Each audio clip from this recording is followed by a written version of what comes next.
Okay. Good evening, everyone. I'd like to welcome you to tonight's program, two-part series on grief. And there are a number of reasons why we're running this program tonight. This period of the Jewish calendar, and the Jewish calendar follows the lunar calendar, is the month of Av. And Av historically is a month of negativity in our people's tradition. It's been a lot of destruction. I'm talking about over the course of 3,500 years. And so therefore Av, and particularly the first 9 days of Av, are synonymous with loss, tragedy, and grief. And there's a lot to say around grief.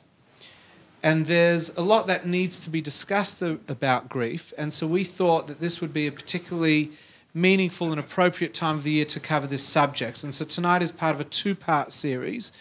Next week we continue with 3 new presenters after tonight who'll be speaking about grief from 3 different angles as they experienced it in their homes. The reason why it's important to talk about grief is because there is not enough grieving going on in the world. And this has become apparent from interesting medical statistics, the impact of not grieving, and perhaps it's because there's an absence of method to grieve in the Western culture and the Western society that we live in. So we're going to talk about that tonight, as well as a whole lot of other ideas around grief and grieving. But I'd like to... It's always good to give the dirty look in the hallway. It's all nice and uncomfortable. But I'd like to, before I introduce Keren, for those that have been here before and have never seen me in a suit, you must be wondering, has he just put this on for the lecture? Is this his Dracula outfit? And the answer is yes, I did. But I also, ironically, had a funeral today and I had a minyan here this evening. So it's all divine providence. It's all hashgacha pratit. This may be the last time you ever... I hope this is the last time you ever see me in this suit. This is not my wedding suit. So may we never, ever meet me with a suit and tie. And at least if you do, you should be on the listening end and not on the receiving end. So we're going to kick off tonight. We're going to put the dark humour aside. Obviously, it's not your thing. But I'd like to introduce Keren, and I'd like to say that we're so honoured that you've given up your evening. It is a cold winter's night, and for a speaker to say, yes, in the middle of winter I will come and talk, is a massive commitment because, A, that's their discomfort, and it's also the possible risk of, am I giving up my time away from my family? Will there be anyone to receive? And I am very, very proud that Keren has got a room of people who are ready to receive, and it's such a great honour that you're giving us this time tonight. So, ladies and gentlemen, Keren Ludski.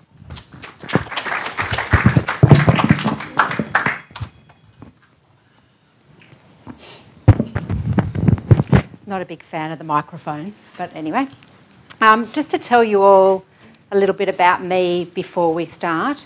My name is Keren Ludski, and I have to say I always feel significantly more nervous standing up in front of a group of our own community than I do to a complete group of strangers.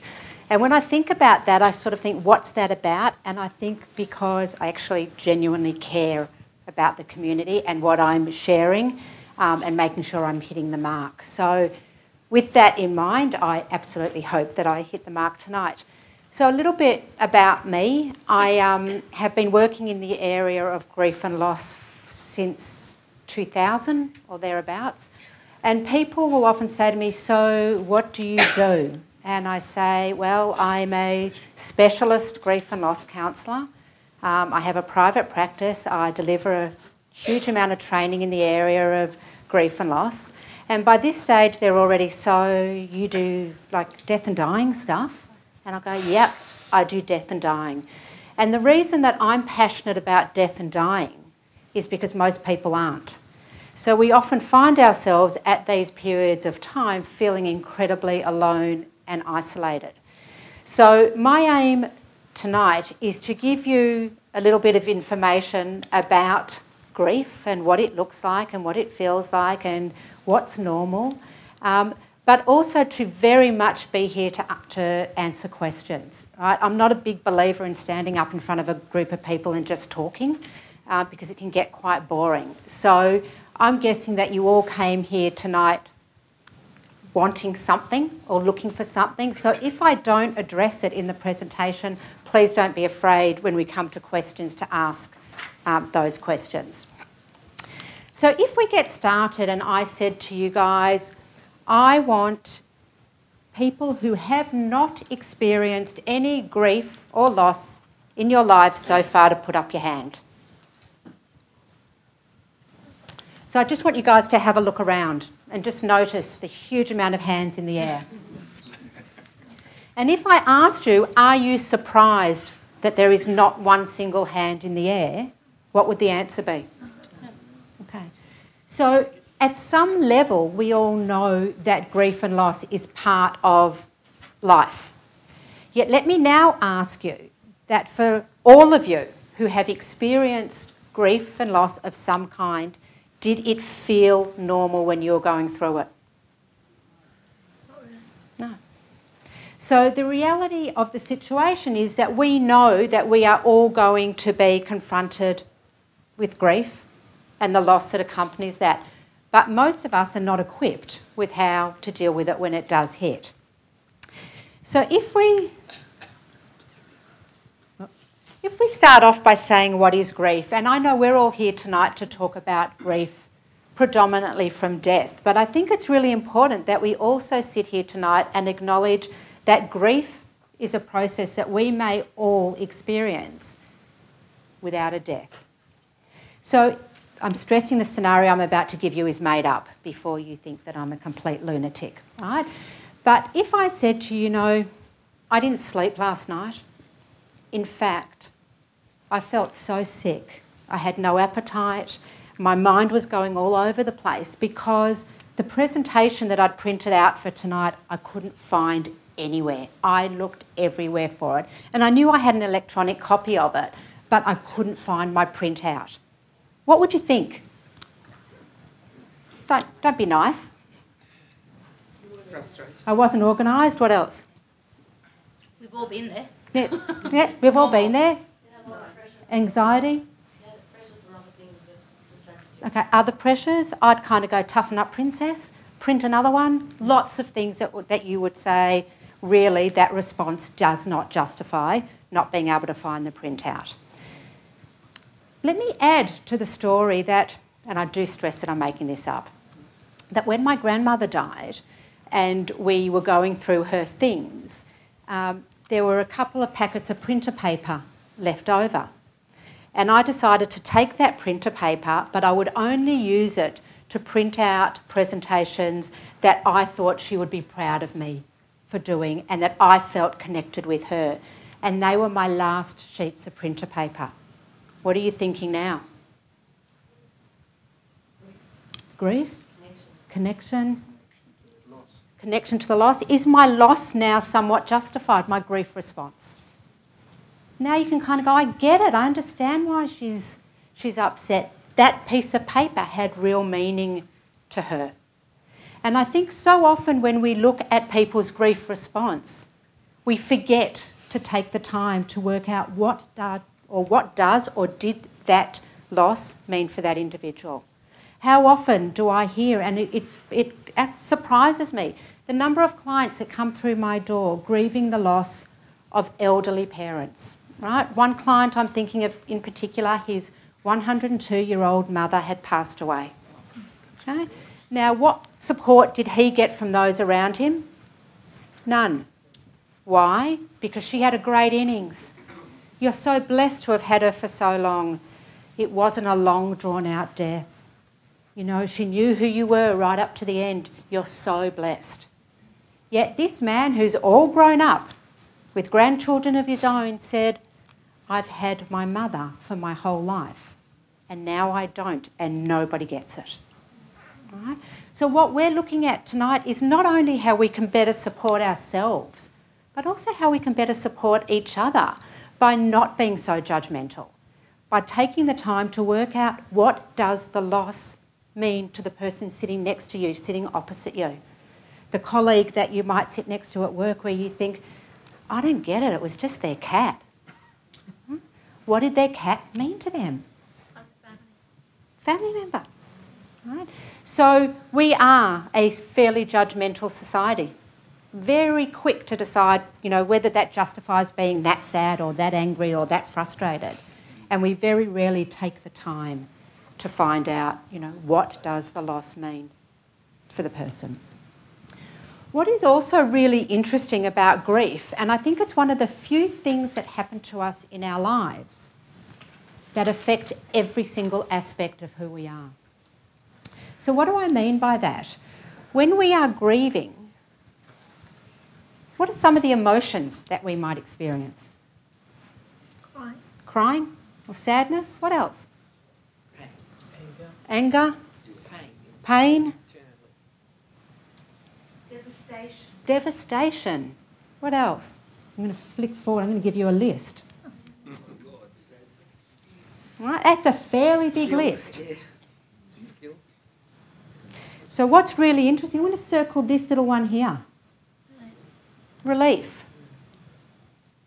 Is it okay to feel relief after the death of a loved one? We can all sit here and say, yeah, in some circumstances there is relief. But what I know, without a shadow of a doubt, is the minute someone expresses relief to me, the next emotion is this one. You must think I'm a horrible person, that I didn't love the computer, that much. So when we look, we often hear about sadness and we hear about anger, but we don't hear about all of those other emotions. So at the point of our acute grief experience, those early stages after someone that we love dies, our emotions may be all over the place, which might be really different for how we are normally. Pair with that what happens to us cognitively or what happens to our thoughts. If I said to you guys, do you remember what it feels like for your head to be in cotton wool? To not be able to make a decision to save yourself. When people say to you, what are you doing tomorrow? And you think, I don't know what I'm doing in 5 minutes. Right? To go through some questions such as, why me? It's not fair. I've worked with a lot of bereaved parents where thoughts of suicide are absolutely up there. I can't not be with my child. I'll never get over this. I can't go on. My life will never be the same. I can't concentrate. I think I'm going crazy. Right? I'm guessing that this list is probably not alien to those of you sitting in the room. So at the moment, we've got our emotions all over the place. Our cognitive capacity has gone from this to about this. And then we have what happens to us physically. What do you think some of those physical responses might be? Illness? Lack of sleep? Withdrawal? Exhaustion? Tiredness? Fatigue. Hurting yourself. That comes more into our behaviours. We're going to come into that. Continual thoughts about the person. Yeah, that absolute fixation on the person and the thoughts going round and round. But we also have the constant headaches, stomach ache. People talk about it feeling like my heart's been ripped out, or the aching arms, or the heavy legs, or the neck, or sweating, heart palpitations, heart rate racing. These are often symptoms that send people very quickly to a doctor to be told, there's nothing wrong with you, it's all in your head. Right? Again, it's so incredibly dismissive. Right? Grief takes hold of our bodies and creates something that is, again, foreign to us. So now our emotions are all over the place, our thoughts are all over the place, we're feeling pretty ordinary within our bodies, and behaviourally, things are going all over the place as well. So we may start doing risky type behaviour or doing stuff that actually hurts ourselves, whether it be physically or psychologically. It's also where you see the addictive behaviours coming into play. But there's also the social withdrawal. I just can't make conversation with people anymore. Or I can't not be with people, so you're constantly running and trying to connect because you feel so incredibly disconnected. So now we've got 4 areas of our lives that are all over the place. And then we get to the big one. And I think I'll start the conversation there, and Menachem will probably finish it. That in all of the years that I have been working with grief and loss, this is the one area that is discussed more than anything else. And that is because often when someone dies, our view of the world changes. That which we thought was true no longer holds true. And if what we thought was true isn't true, then where are we?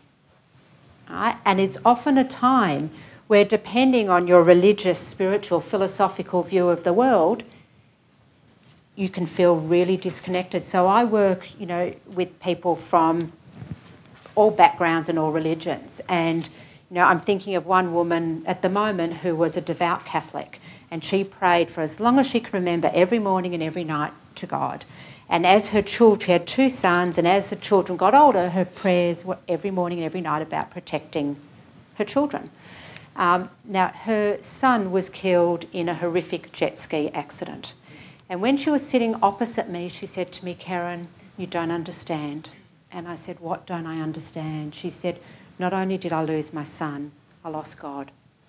And now," these were her words, "now I feel like I'm a ship sailing without an anchor." Right? So for her, there was no stability left. The flip side of that is people who, and we'll use God as an example, that connection makes them feel this is bigger than them. I don't need to know the answers. I trust that he, she, it, whatever it is that this person believes in, this happens for a reason. And they don't necessarily question it, and they feel comfort in that. And often for me and the people that I'm working with, it's not necessarily about God or not God. It's about a bigger universal spiritual connection, right? Which goes the step further than what do I believe in. It's also what do I believe in when somebody dies, right? How do I stay connected with them after they die? What will give me comfort and what won't give me comfort? And what's really interesting is that without a shadow of a doubt, those people who find a connection with something outside of themselves tend to navigate the grief journey a little easier. Why do you think that is? Channeling. Pardon? They're channeling it to something else. Yeah? Okay, so they're channeling it to something else? It's faith, not faith. Yeah? Right. So they don't have to know, you said? It's faith, not just faith. What else do you guys think? It's probably better for the person where they are. Yeah. Right? Does that give us a level of comfort to think that the person that we love is in a better place? Right? That, particularly if there's been an illness and so much pain and suffering, there's certainly a degree of comfort in knowing, they're at peace now. It's still hard to let them go, even though Of course. you know that they're suffering so badly. You just don't want to say you'd rather have them alive, even though they're so bad. Yeah. Saying goodbye to them. Right? And then we often have the question: is that selfish? This is what the people in front of me will say. I don't like should, woulds and coulds. Right? They're incredibly judgmental. But I should be able to let him or her go. That they will be in a better place, but I'm not ready.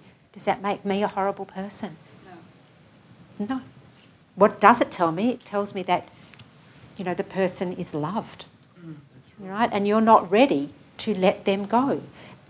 My father died in 2001 and I have never let him go. Okay, he's in my heart and he's around me, and I believe that his soul is watching me. I just believe it. And I won't let him go. So let me say, point blank, right here. Now, if you don't remember anything else that I say tonight, the old adage that we must let them go is rubbish, right? It's also, I think, impossible. How do you let someone you love go? How do you move on? So I get asked all the time, when will I move on? And I kind of get very small in my chair and I say, what if I tell you You won't move on. You won't forget the person. You won't let go. But over time, you'll learn to integrate that loss into your life. And you will continue your life with the love of that person still within you. Would that be okay? Where that stabbing pain isn't so sharp anymore. It's more tolerable. And people go, oh no, I like that. Right? We want to stay connected. Right? We loved these people. We have memories. These people that have died have shaped who we are today. Why would we want to forget that? Right? So we do not. You know, if people say to you, it's time to move on, it's time to let go, I would be turning my back and walking away. Right? So I think it's important that we all know that, and that we give ourselves permission to find that place. You know, that makes me so happy. Right? It doesn't make me think, oh my God. It makes me think, wow, what a beautiful imprint that you can have forever. Right? That we do feel our loved ones around us, that we feel guided by them, that we believe that they're there when we need them and they're there for the special occasions. That makes death tolerable. Right? The thought of having to let go, for me, makes it kind of intolerable. The last box here is what happens to us socially or professionally. What's really interesting is that we all hear about, oh my God, I can't believe how amazing A and B have been since Mum died. But God, I have no idea where are J and K? They just haven't been seen. Right? So we are often so surprised and overwhelmed by some people's capacity to be with us in our grief, and so disappointed in other people's lack of ability to be with us. Right? And for a lot of people, depending on what the death or the loss is, our social worlds change. You know, so it might be that the group that you belonged to before, you don't feel like you fit in anymore. And it's at this time where we kind of want to feel connection, we potentially feel isolated. So being aware that we need to sometimes go so far outside our comfort zone to actually find a social circle, and that's why, without giving Spiritgrow a plug here, you know, having somewhere to go where you can feel connected and you can feel heard and you can be whatever you need to be is so incredibly important. Professionally, I don't know how many of you are familiar with Sheryl Sandberg. Okay, so Sheryl Sandberg is CFO of Facebook, also a good Jew, whose husband died 2 years ago suddenly on a treadmill while they were on holidays.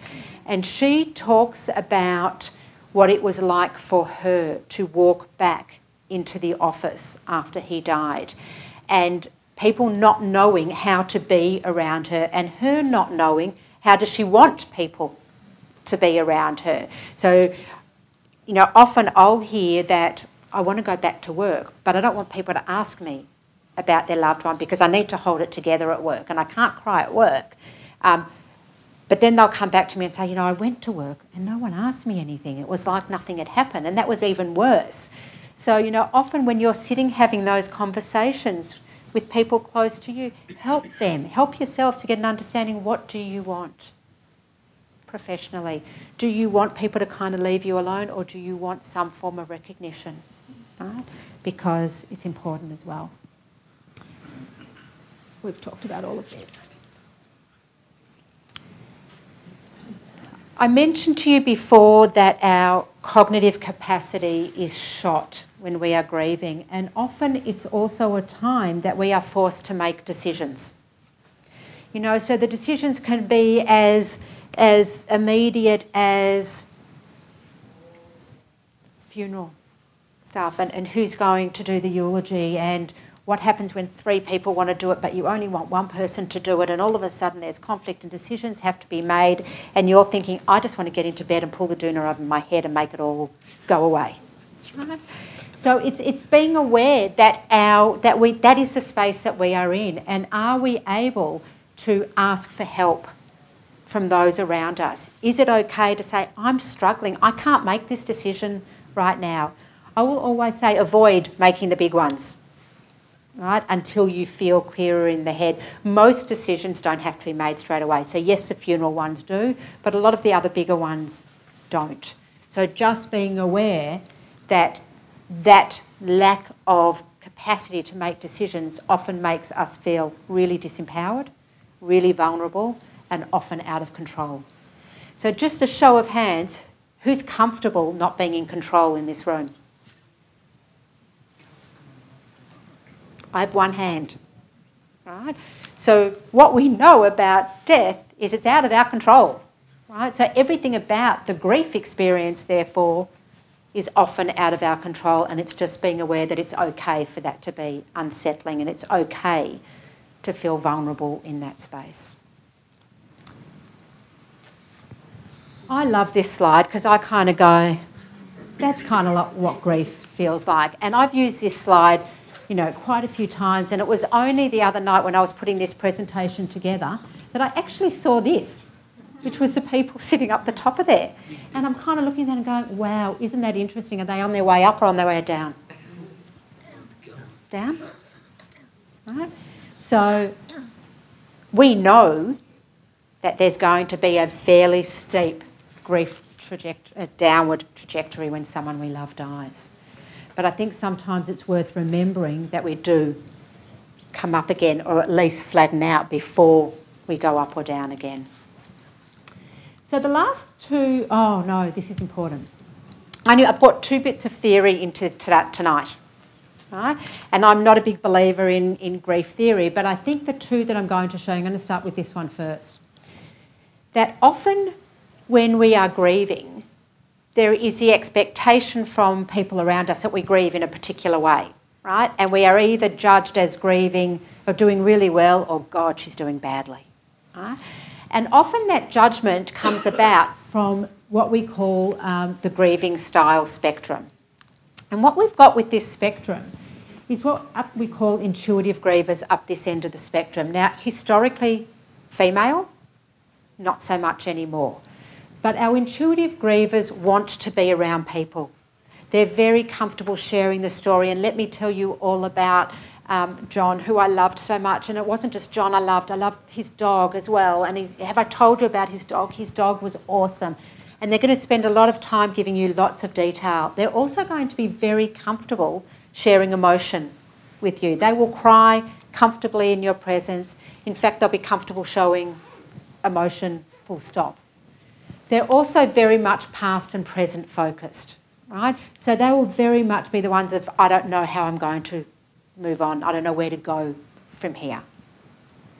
Right up the other end here, we have what we call our instrumental grievers, historically male. Our instrumental grievers are far more solitary, quite happy in their own space, far more cognitive. So they want to think their way out of their grief. Tell me what to do and I will do it, is what I'm often asked and told. They are also very future focused, so they're the ones who are going to step in and make the decisions and do all the organising and the planning, and they're also the ones who will set up a charitable trust in their loved one's name. They'll also be the ones who sue a hospital. They'll be the ones who will do a fun run, right? They're our doers. They are also our fixers, right? So this slide for me has saved more relationships than anything else that I do. Because often when I've got a couple sitting in front of me, I've got one at one end and one at the other. All right? And what history has shown me is that wherever the female is sitting is apparently the right way to grieve. Because apparently we're always right. Right? So what we will see, it's really funny that to watch it is quite amusing when you're actually sitting on the outside of it, is that our intuitive griever will say, and will be stereotypical for a moment and make her female, will say, he's not grieving. He's not doing anything. He doesn't want to talk about it. He doesn't cry. He's dismissive when I talk about it. You know, clearly he didn't love whoever it was as much as I did. He will be sitting there saying, I am grieving. I'm doing it in my own way, but I need to do things. And often by sharing this information and being aware of where you sit, and knowing there is no right or wrong here, right? Neither one is better than the other. So I'll often have my intuitive grievers say to me, don't people have to cry to express their grief? And the answer is no. Does that surprise you? Right. We want to make sure that wherever we're sitting, that we're not judging the people around us who might not be sitting there as not grieving or not being what we need them to be. Right. What's interesting with our instrumental grievers, again, is I said they were fixers. Now, what happens when someone can't fix something is they start to withdraw. Right? So if I've got a couple here and she's the intuitive griever and he is seeing her pain and he's realising it doesn't matter how many hugs he gives her, it doesn't matter how many times he says, I get it, it doesn't matter how many times he says, what can I do, she's not getting better. So it triggers a failure response in him and he withdraws and says, this is too hard. So be aware. If I asked you guys, do you know where you sit? A bit of both, obviously. I was about to say, what about if you were left to be both? Okay. Blending. Well, I'm left to do both, to be to grieve and to do fix all the things. Okay, so I'm going to show you the next slide, which is why I showed you in the other order than what I presented it. What I didn't say is that we are able to blend. We can move from here to here and back again. But this slide is what we call the dual process model, which is exactly what you're talking about.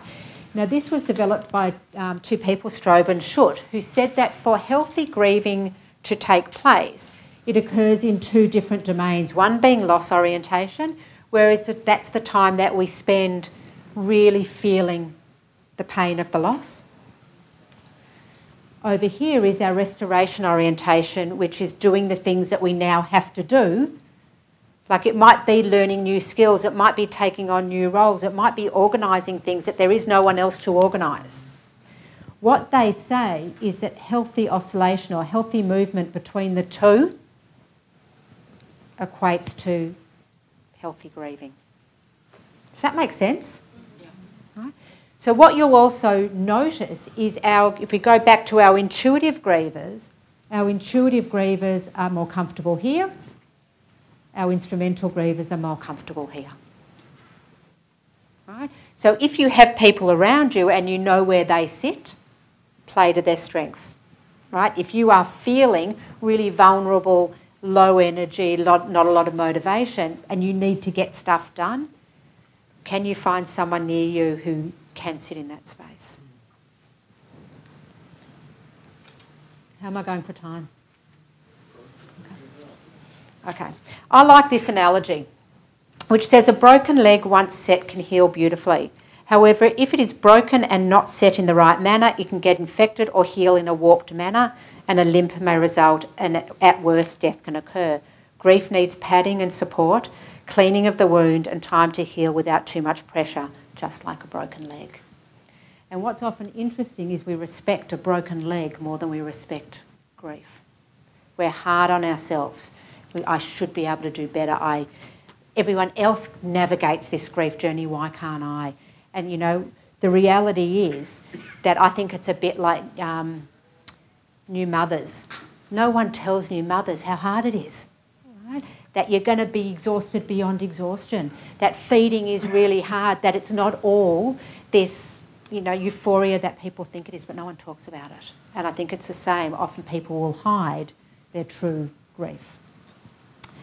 So I've got two slides really quickly that I want to touch with you guys, that often I get asked, well, how do I help people around me in their grief? How can I, I'm just a lay person, I don't have the skills that you have, what can I do? So the first thing is to give sorrow words. Let them tell their story, right? So often I'll hear people say, no one wants to hear my story anymore. So give them the time to tell their story. Allow them to slowly release their feelings. I always use the analogy of the Coke bottle, that's been shaken up, and people are so scared to take the lid off because of the explosion. We want to do a slow release. We want to let it out in a way that is manageable for the person.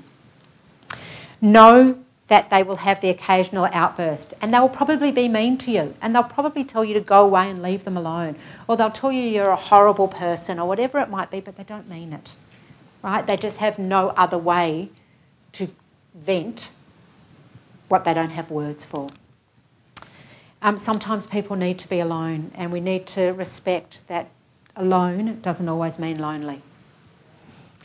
They may sleep more than they normally would. They will have flat days. They will also laugh from time to time, and it's such a beautiful thing to watch somebody laugh the first time after a grief experience, because it's so pure, and you know they're almost shocked that they're still capable of laughing. And I kind of go, where there's laughter, there's hope that we're going to come out the other side. These are 6 questions that I get asked all the time. How long will this go on? And my response is always, if I had $1 for every person that asked me, I probably wouldn't be working. And what's really interesting is it's how long is a piece of string. Some people have the capacity to bounce back really quickly after a loss, and some people will take time.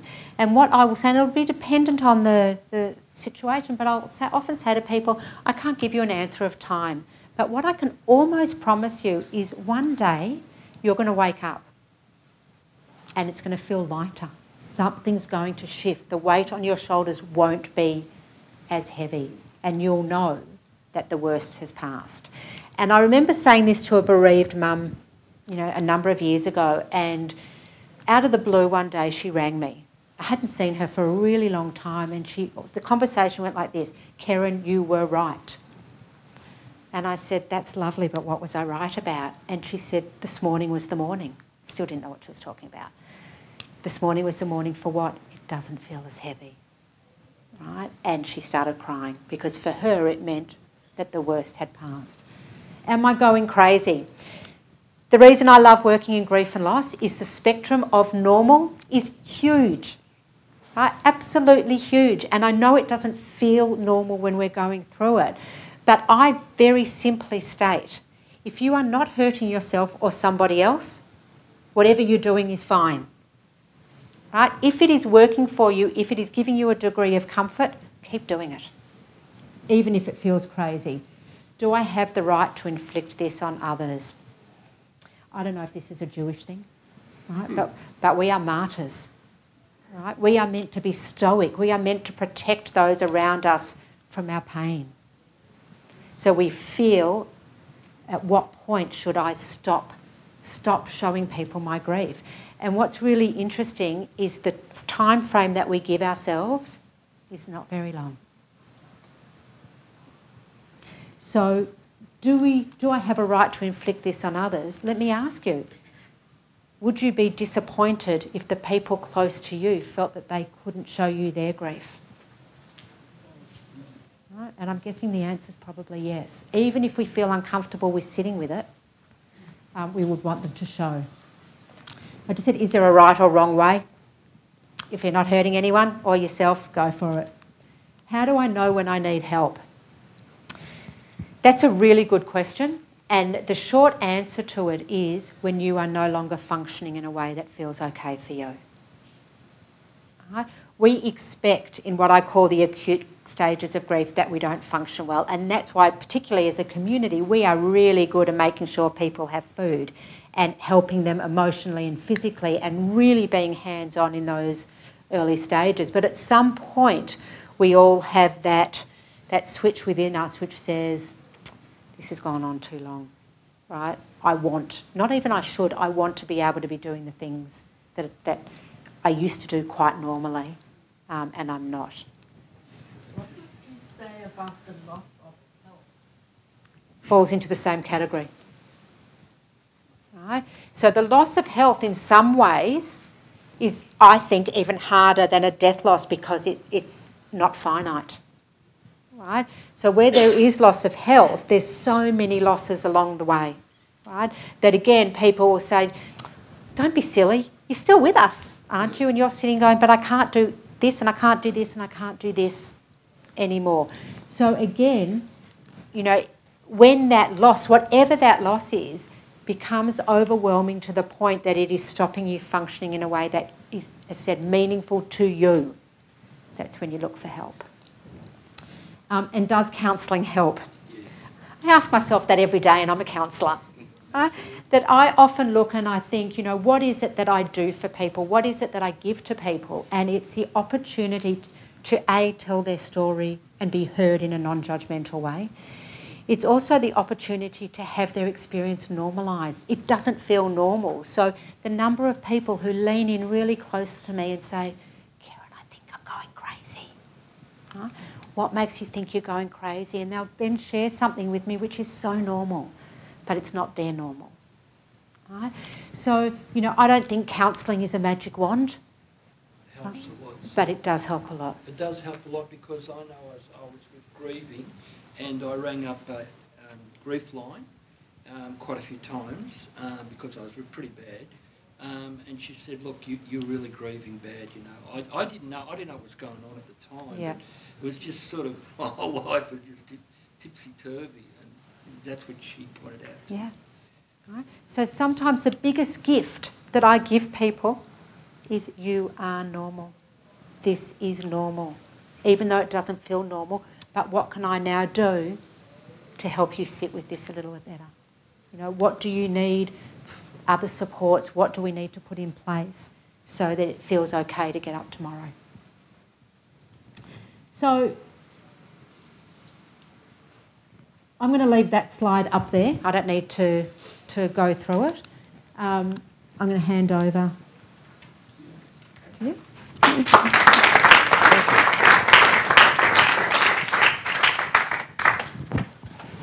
Thank you, Keren. When I was 18, the first of my 4 grandparents passed away. It was my father's mother.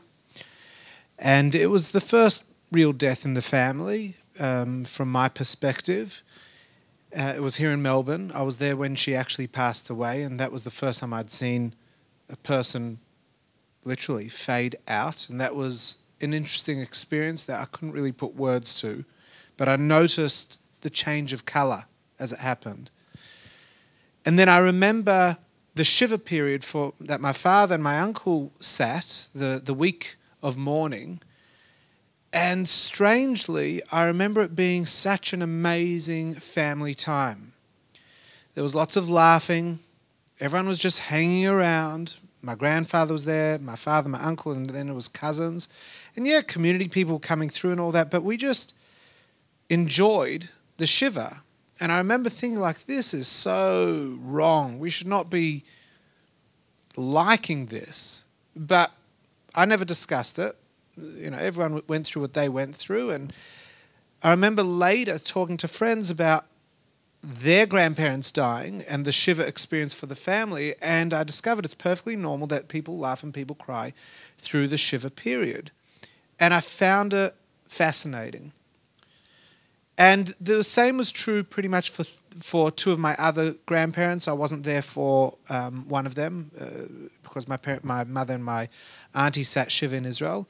But I remember it was the same thing. There were tears, and there was laughter, and there was food, and then there was also the lack of desire to eat, and just this mix of feelings. But everyone always coming out feeling almost satisfied that we'd been together. And I never knew what to make of it. When I was a student rabbi in South Africa, I was exposed to a very different type of shiva. All I'd ever seen was what happened in my own family. I wouldn't say that was true of the community. Later I'd find out how different communities go through shiva. But when I was a student rabbi, I went to many different shiva homes, many mourners' homes, and I went to a few funerals. And of course we had some training and lectures from the Kaddish Prayer, from the Burial Society over there in Johannesburg.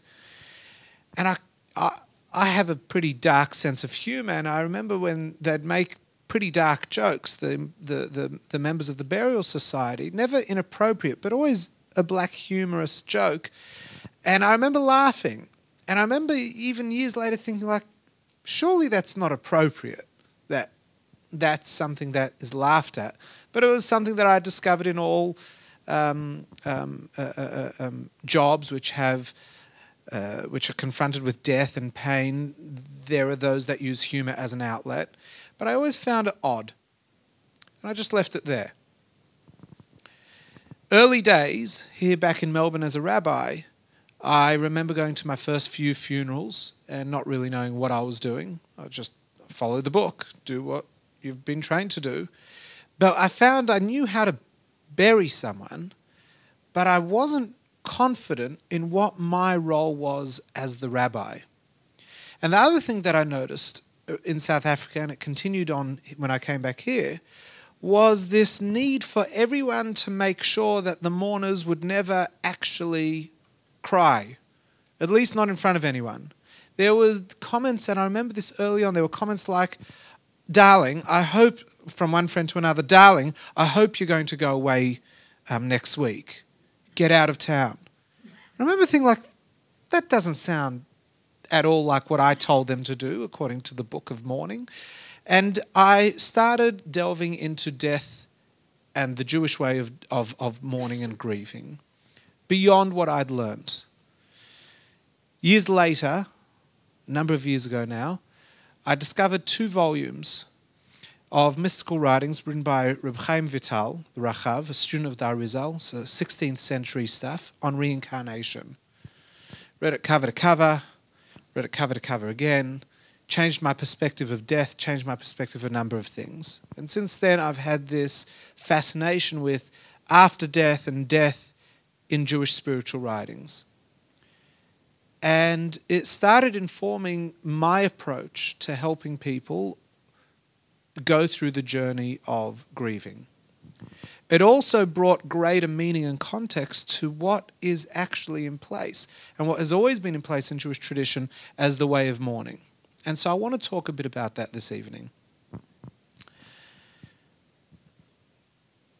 If you look at most of the ancient traditions of the world, and I say most, I haven't even looked at any.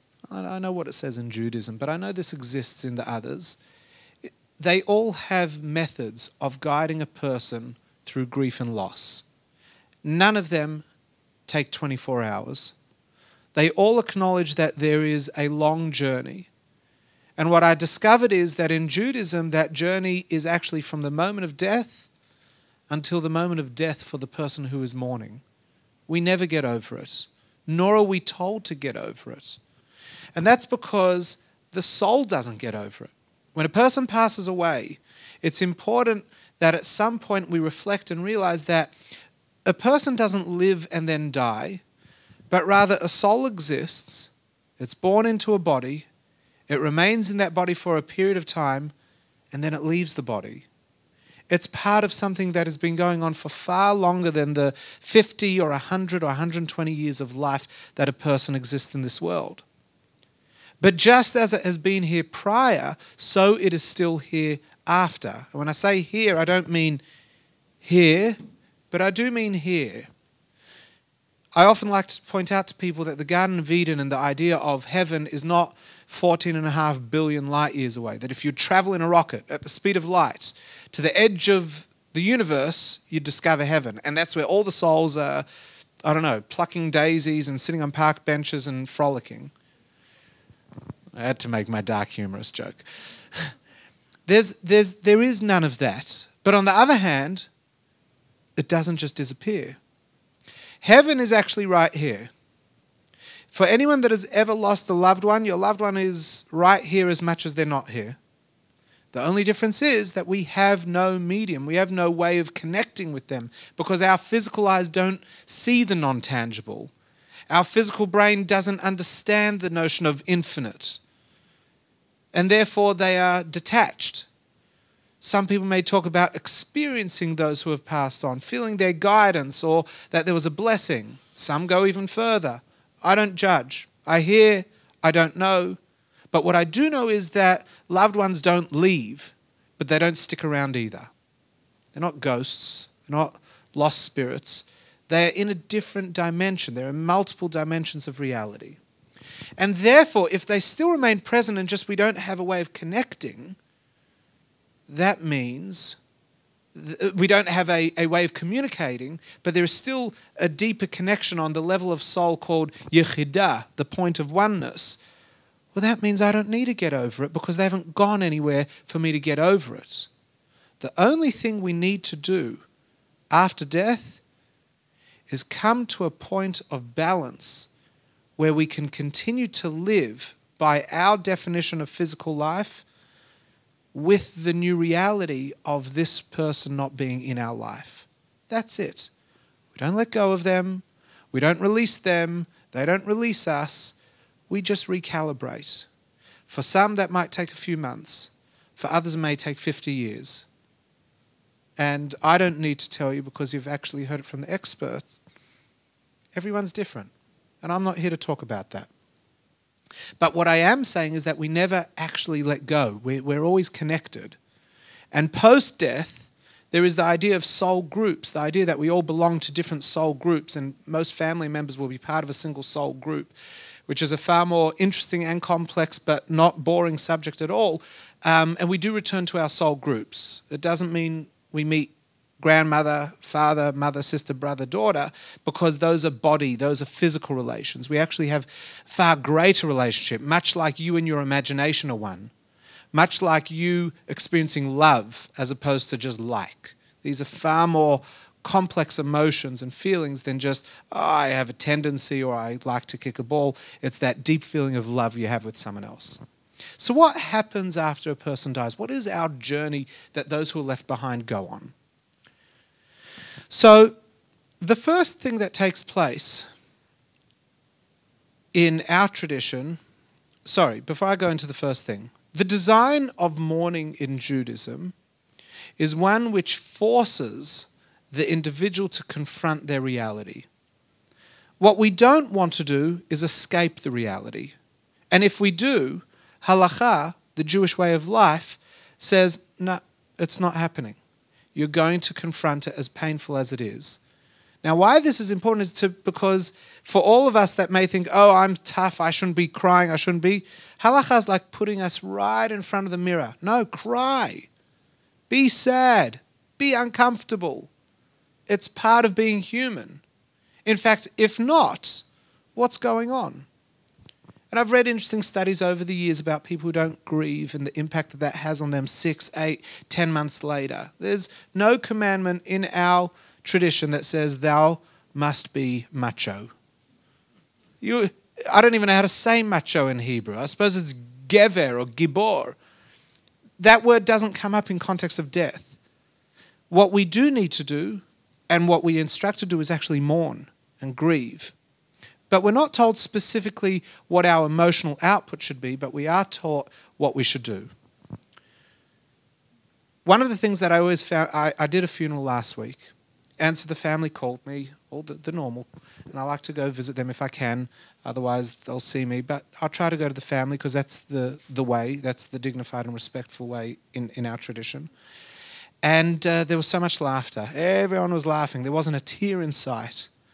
And at the end they said, oh, Rabbi, was that strange? And I'm like, nah, that's not. Well, I'm going to tell them they're strange. They just lost their father. I'm going to say, yeah, you're a bunch of oddballs. I said, nah, people always laugh. I said, but don't think it's going to be like this tomorrow. Today it's okay to laugh, but I just want you to be aware you're about to go on an emotional roller coaster, or in fact it's already begun and you don't realize, but tomorrow's going to be different. Today I had a funeral for a lady who had been ill for some years. And the family felt that relief of no more suffering. And they said, we felt that relief. There's no more suffering. And I've heard this many times. And I said, whatever you're feeling, that's a good thing. But just so you're mentally prepared, even though you feel this relief today, tomorrow you're going to feel loss. And just be open to it. And don't let it shock you. I feel that sometimes in our society today we need to prepare people to be emotional, or else there might be shame or embarrassment. So the first component of our process is actually dealing with the funeral. And most people, when they're dealing with the funeral, are quite held together. It's just taking care of it. And the truth is the sadness doesn't kick in until the confrontation of the funeral, of seeing the aron, seeing the coffin, actually looking through the glass as it is here in Melbourne. Or in Israel, it's looking at a stretcher with a draped talit. And that like, oh my God, that distance. And that looking makes a person want to do something. And so in our tradition, we've got what's called Kriya, the tearing. The tearing of one's garment is both an expression, it's also a very important sound. It's the sound of the soul being torn from the body, a new unnatural relationship. For so long, the two are this natural symbiotic relationship, soul and body. Now they've been torn apart. It's not the soul escaping, nor is it the body letting go. It's just this moment where it comes apart. And so a family member will tear Kriya, will tear their clothing, but it's also actually written that the sound is there to jolt the person as they hear the sound. It is a Baruch Hashem, thank God I've never had to tear Kriya for a family member. But that sound that many people told me is a very confronting sound. They know what that sound is when it takes place. And in the commentaries, it says this is a good thing. This is very, very good because it's bringing people to a point of realization. Not good that they're suffering, and not good that they're sad, but it is good that they are facing it. Then you have the funeral. And the funeral is very much built around the person who's passed on. But the moment that funeral comes to an end, the moment the burial is complete, we now turn back to the mourner. For the 7 days of mourning, Jews are hopeless. I've seen, it's a disaster.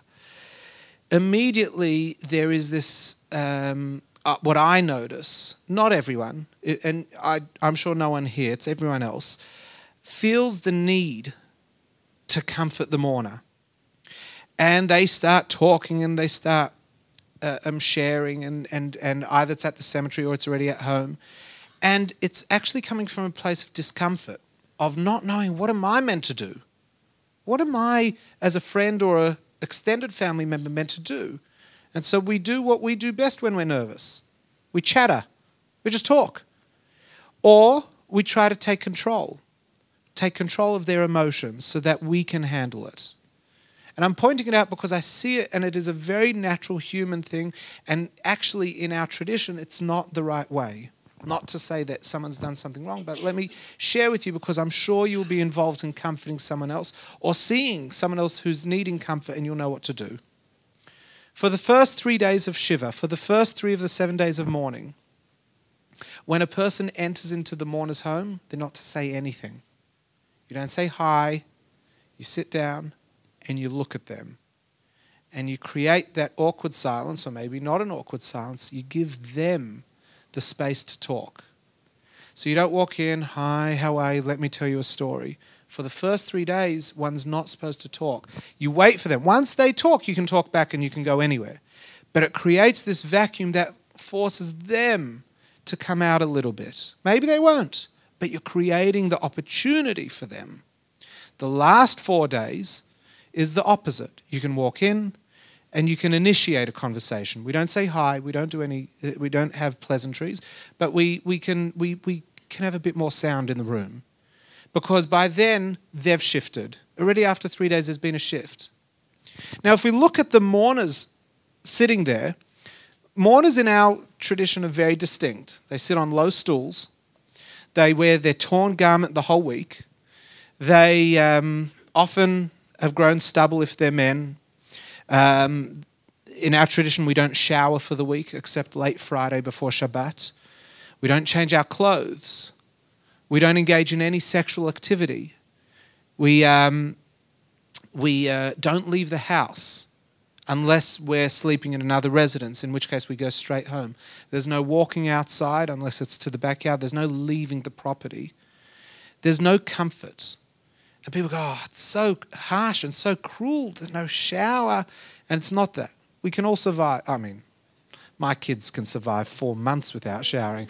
But yeah, if it was up to them, they'd be never showering again. But we can exist for a week, but it is extremely uncomfortable. It's closer to 3, 4, 5 days statistically.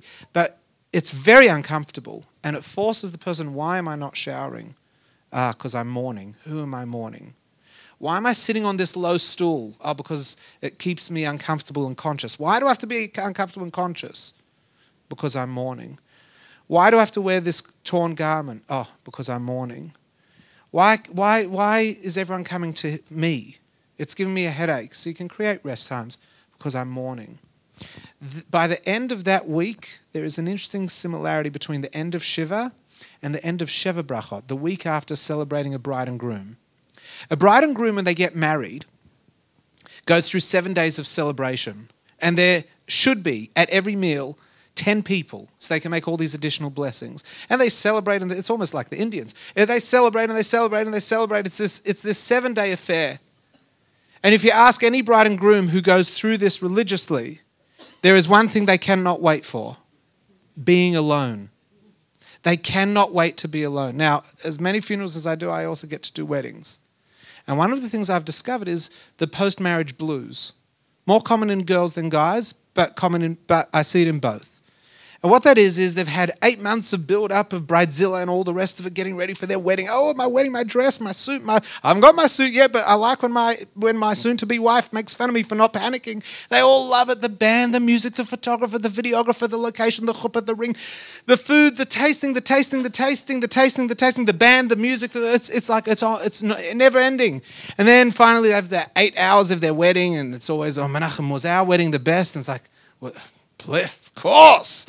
I've never been to a wedding in my life, including mine. This was the best wedding, and it's all about, and it's fascinating. And then at 11 o'clock, the DJ comes out, and it goes on, and then it's 12:30, and if they're going late, it's 1 o'clock, and then they leave, and then they retire. And then if they don't go on the honeymoon straight away, they've just fallen off the map.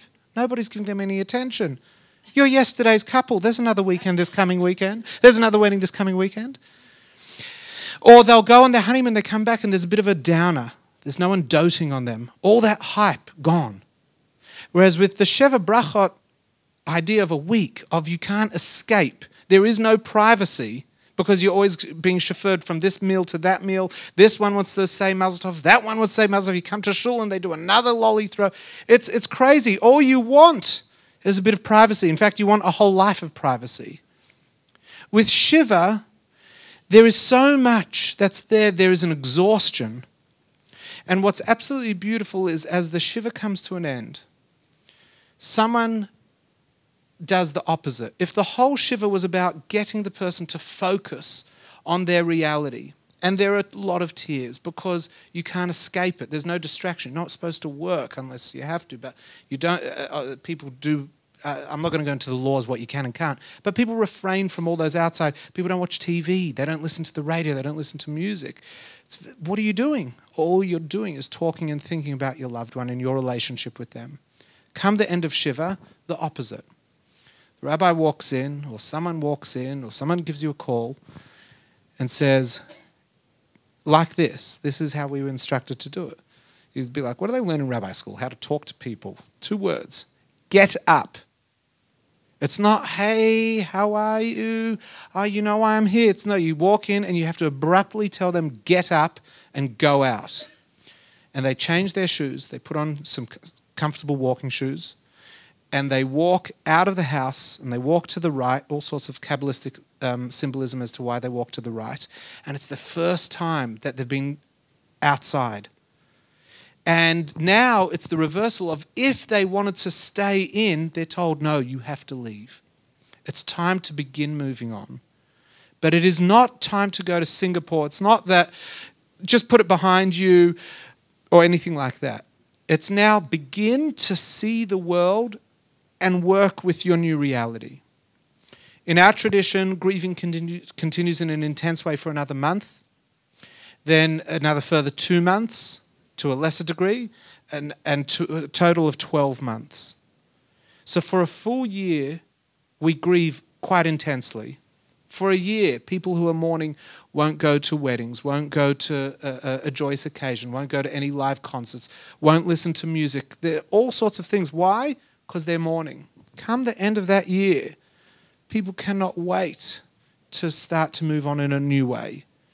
And what this does is it allows us to grieve.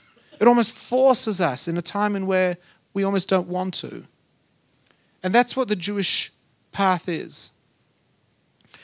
I recently watched an online lecture, and it was about what Facebook and social media has done to grieving and loss. And it's killed it. It's done more. If we thought we were socially awkward around people who are grieving, we've gone worse. Because Facebook now has provided an avenue to whitewash death. You post your je suis or your rip or your veil, and that's it, you're done. You've posted your comment about whoever it is that has died. Or you post your story, even though you didn't really know them. But you post your picture of when you were there, or were you with that person, or you met them in 1943 and you haven't seen them in 80 years since. Anyone who saw someone in 1943 is on Facebook, you know what, you do whatever you're doing. That's good. but there's this whole show around death, but no one is allowed to say, no, do you know how often I go to a shiva house and I get the most incredible stories. Someone said, I was at a shiva house last week and someone said, you know, Mum, she was tough. She was tough. We didn't have a good relationship. And I'm so honoured to be brought in because they're not giving me the whitewashed version of Mum that did it. They're saying, I actually struggled as a son with my mother. And they now have to reconcile this strained relationship, the death and everything. If I would have just Facebooked, hey, let's just give him a name. Hey, Mark, your mum was a wonderful woman. I saw her 3 times a year in shul. She was a gift to the community. Do you know that would actually have hurt this fictitious character, Mark? Because he's like, no, that's not who my mum was. So what we're actually doing is we're moving as a society even further away from grieving. That not only do we struggle to grieve as a society, we now don't, and do we struggle to be around people who are grieving, we now will make sure to whitewash so that there is no reason to grieve. And so as a people, we have an obligation to fall back on our heritage, which is no. It may be uncomfortable, but we need to go through it. It's for our wellness. And it's actually also for the wellness of the one that has passed on. I want to finish with Kaddish. The Kaddish Prayer. Who here has heard the Kaddish Prayer? Who here has said the Kaddish Prayer? Who here has actually read the Kaddish Prayer in English and wondered, why the hell do we say this prayer after someone dies? If you read the Kaddish Prayer, it says nothing about life, nothing about death, nothing about loved ones, nothing about family. It is the most clinical prayer about how great God is. It's got nothing to do with anything to do with death. In fact, it doesn't bring any comfort. So much so that the Kaddish Prayer has nothing to do with the one who is alive, nor does it have anything to do with the one who has passed away. The Kaddish Prayer is about recognizing that there is an infinite one, and that there is a reason for everything, and that there is meaning in everything, and I don't get it. I, the mortal human, don't get it, but I'm willing to belong to something greater. And when I do that, it gives the soul of my loved one the energy to be a part of that meaning as well, part of that message. They too are part of the infinite. They too are recognizing that there is meaning in everything. And they too, through me. Because when they see us saying the Kaddish, when they see us honouring them and not being able to make sense of it, they too don't make sense of it and accept their reality. So our tradition is about confronting death, and it is about grieving. And then it is on us, the community, to help others go through it. The mitzvah of nichum avelim, of comforting the mourner, is not about stopping them from crying, but it's to bring comfort, and everything that we've learnt tonight, how to bring comfort, giving them the opportunity to speak, allowing them to feel normal despite the fact that they're crying and they've never cried in their life. It's allowing them to feel all over the place. That's how we bring nichum, that's how we bring comfort. It's not through shutting them down, but it's actually about helping them open up in our way as friends. Not as counselors, not as rabbis, as friends. And so if there's something that you've gained tonight, from me, I'm hoping that, unfortunately, we will be at shiva houses in the future, we will be at funerals in the future, that you can start to feel like me. I don't feel awkward going into the home of a mourner, and I don't feel awkward going into the room where a dead person is, and I don't feel awkward meeting up with a family. I get excited that I've been brought in and trusted to be a part of their inner circle, even though I'm not a blood relative, even though sometimes they haven't known me for more than 5 minutes. And with that, I honor it. There's no joke. I honor that they are mourning, that the soul of their loved one remains present. I'm being watched by the one who has died, and I'm being trusted by those who have been left behind. And the same is true for all of us. So I thank you very much. And if there are any questions, are there questions for either of us that you'd like to? We'll take 3 questions formally, and then if you want, you can come and attack myself and Keren and whoever else that would like to leave can. So question number 1. Any more? Good. Easier. Question number 2. All right, so number 1. Surely one can grieve in their own way. Surely we don't have to follow the exact goings on of the Jewish religion, even though I'm a Jew myself. Even though my father, my late father, was nearly a rabbi. He went to the Lublin yeshiva, and because of the Holocaust, he didn't complete it. And when we came to Australia, my mother didn't want to follow the religious path so much. And in actual fact, my mother used to say to me, when your father passes away or your mother passes away, you've got to have yeshiva, you've got to go to the synagogue every day for 12 months. Now, I personally didn't feel that way, and I didn't think that way. And the whole thing was, even though I'm a bit ashamed to admit it, I went to the yeshiva. I was there for a week, 2 weeks with Rabbi Stein.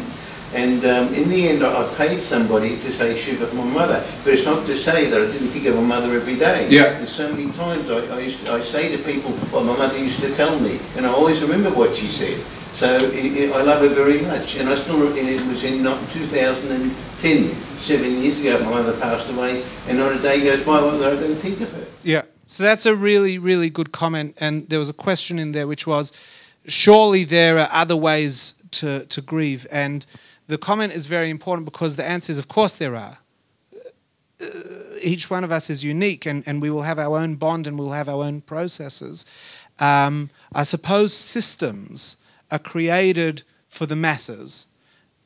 Some will find that they need it, and others will naturally be able to. So it's not so much must I not. It's kudos to you for finding that way for yourself.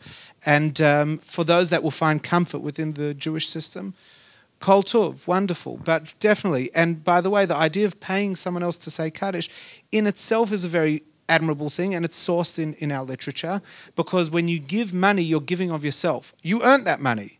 You don't have to give it for this superstition. What am I doing? But you're saying, no, I'm investing. I can't make it to shul. It's not where I'm at religiously. It's not where I'm at right now. But I still honor it, even if it doesn't make sense to me, which is what the prayer is. It doesn't fully make sense to us. And that's just as admirable as someone who does go. So I think what you've said raises a lot of things that I'm sure many people think and very, very important. So thank you. And number 2? I find it comforting to say Kaddish when I visit Mum's grave. Yeah. But I'm told that you should only say Kaddish when you have a minyan. Could you comment on that, please? I never say don't ask the question you don't want an answer to. I always say don't ask the question that the rabbi doesn't want to give an answer to. So my brother-in-law lives in Israel. I've got a few siblings that live in Israel. I've got a brother-in-law who labels me the grave hopper, because all my life I've always been intrigued by cemeteries and the history of old Jewish cemeteries. And when I'm in Israel, I will go to the graves of sages and famous people from our history and pray graveside, and because mystically there's a presence there, and it's a very interesting and spiritual thing to do. I'm going to say this in a way that doesn't get me in trouble and doesn't make you stop what you're doing.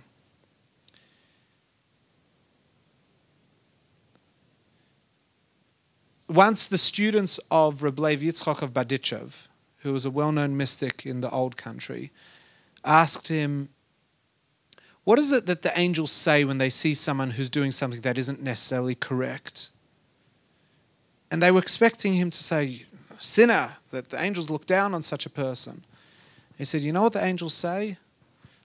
look down from heaven and they say, look at so-and-so as he or she trailblazes a new path to God. To say the Kaddish in what the Kaddish's intention is requires a minyan. To say a Kaddish because you want to say that prayer, I wouldn't stop. That's your thing. I don't think you should stop it. That's your personal prayer. Whoever didn't ask the question can draw from there what they want, but that's what I'm saying to you. Don't not say it, don't stop saying it. I'd like to... Oh, third question, yes? Is it true that you should only sit 12 months shiva for a parent or a sibling, not a spouse and not a child? Okay, so for a parent, one sits shiva one mourns for 12 months. Everyone sits shiva, which is the 7-day period. Yeah, the full year is for the loss of a parent. For the loss of a sibling and spouse, it's shorter. However, when we say it's shorter, it just means what number of restrictions. Everyone has the full year. But for some restrictions of, let's say, not going to a wedding or not listening to music ends sooner than for others.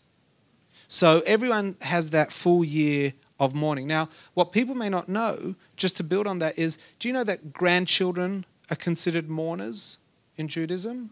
Even though there is nothing they do, they don't say the Kaddish Prayer, they don't refrain from anything, but they should take on the label of mourner, not like their parents if they're mourning for a grandparent, because they too have experienced loss. And I suppose if we had to take the religion and turn it into a modern psychology, one would say, well, yes, they're still close enough that they will be impacted by that loss and they should actually be confronted and they should look at that and discover if there are feelings that do come up. Now, I really didn't think I was going to get the questions. I was sure Keren was. No, that's okay, because that's where I had my questions. A friend of mine who's really religious said that after a month, her husband died and she was free to even remarry. Free. Sounds like she was free before. No, I'm joking. What it means is that the restrictions that would fall on someone who's mourning for a parent don't have the same weight, and therefore they come to an end at the end of the 30-day period. But we're talking about law and spirit. The spirit of mourning goes on for a long time. The law of mourning has to be given definitive points of beginning and ending. So it's the law of mourning that comes to an end for such a person. I would like to thank Keren for coming this evening, and we have a little gift as a token of appreciation. And if anyone would like, are you free to talk? So if anyone would like to come to the front and just ask Keren any questions that you didn't want to have recorded live, please do. And they line up. Good night, everyone.